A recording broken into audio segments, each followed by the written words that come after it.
నష్టపోకుండా విద్యార్థులు నష్టపోకుండా ఎట్టి పరిస్థితులు న్యాయం చేయాలనే ఆలోచనతోటి ఎవరు చేశారు? కాంగ్రెస్ పార్టీ అడిగిందా? రాహుల్ గాంధీ అడిగిందా? సోనియా గాంధీ లేకపోతే ప్రియాంక గాంధీ అడిగిందా? ఎవరు అడగలేదే.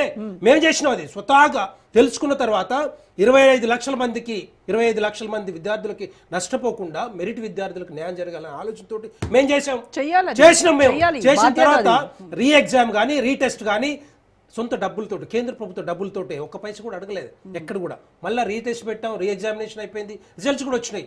ఆల్ ది స్టూడెంట్స్ యూనో ఎక్కడ కూడా ఇష్యూస్ లేకుండా వెంట on very well, A issues రాలేదు. అలాంటిది బాధ్యత తీసుకునే కదా చేసిందంతా కూడా. దాని తర్వాత ఇమీడియట్గా కాల్ ఫర్ సిబిఐ ఇన్వెస్టిగేషన్, ఒక 12-13 మందిని అరెస్ట్ చేసి జైలు పంపించాం. ఇప్పుడు చూడండి, ఎన్టీఏలో ఉన్న ఆఫీసర్స్ కానీ బ్యూరోక్రాట్స్ 47 మందిని ట్రాన్స్ఫర్, సస్పెండ్ చేసేసాం కదా.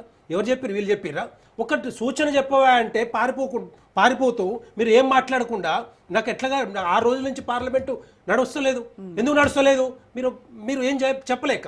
రెండో పాయింట్, దీంట్లో హై పవర్ కమిటీ కూడా వేశారు, నిన్ననే వేశారు. హై పవర్ కమిటీలో 5 ఇంపార్టెంట్ అంటే ఆయా రంగాల్లో నిష్ణాతులు, వీళ్ళంతా కూడా ఎక్స్పర్ట్స్. సో వాళ్ళతోటి అంటే రేపొద్దున లీక్ జరగకుండా ఏం చేయాలి, ఎట్లా మనం దాన్ని సంస్కరణ రిఫార్మ్స్ ఎట్లా తీసుకురావాలి, ఇవన్నీ కూడా దాంట్లో నందన్ నీలకేని గారు కానీ లేకపోతే ఇస్రో మాజీ చైర్మన్ కానీ వీళ్ళంతా కూడా 5 ఉన్నారు. నేనేమంటున్నాను, ఎక్కడ కూడా వెనక్కి తగ్గే సమస్య లేదు. ఎందుకంటే ఈ లీక్స్ ఇప్పుడే కాదు మేడం, భారతీయ జనతా పార్టీ వచ్చిన తర్వాతనే కాదు. 2004 నుంచి 2014 వరకు కాంగ్రెస్ గవర్నమెంట్ లో యూపీఏ 1 యూపీఏ 2లో 85 సార్లు లీకులు జరిగినాయి. ఒక్క రిఫార్మ్ అని తీసుకొచ్చిరా? ఒక్కరినా జైలు పెట్టిరా? ఒక ముఖ్యమంత్రి రిజైన్ చేసిండా? ప్రధానమంత్రి రిజైన్ చేసిండా? ఎవరు చేయలేదు.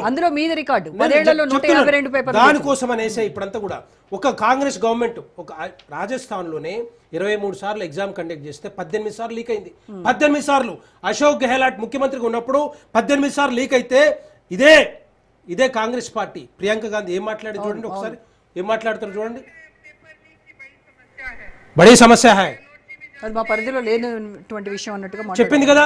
మరి వీళ్ళ హయాంలో జరిగింది అంతా కూడా, యూపీఏ 2 హయాంలో.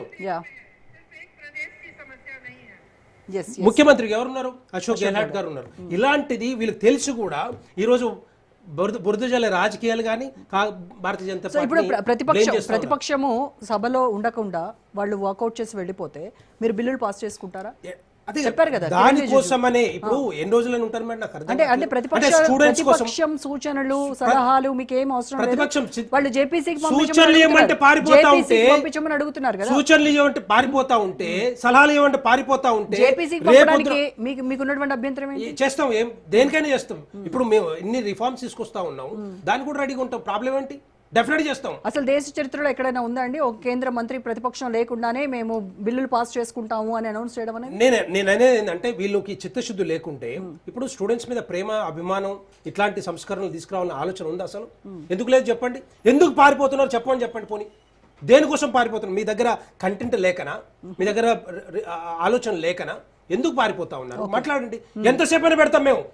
కేంద్ర ప్రభుత్వం ఎంతసేపైనా మీకు టైం ఇస్తాం, దాని గురించి మాట్లాడండి. ఎందుకు చేస్తా ఉన్నారు? Karthik has an issue. yes చెప్పండి మేడం. పారిపోతున్నారు.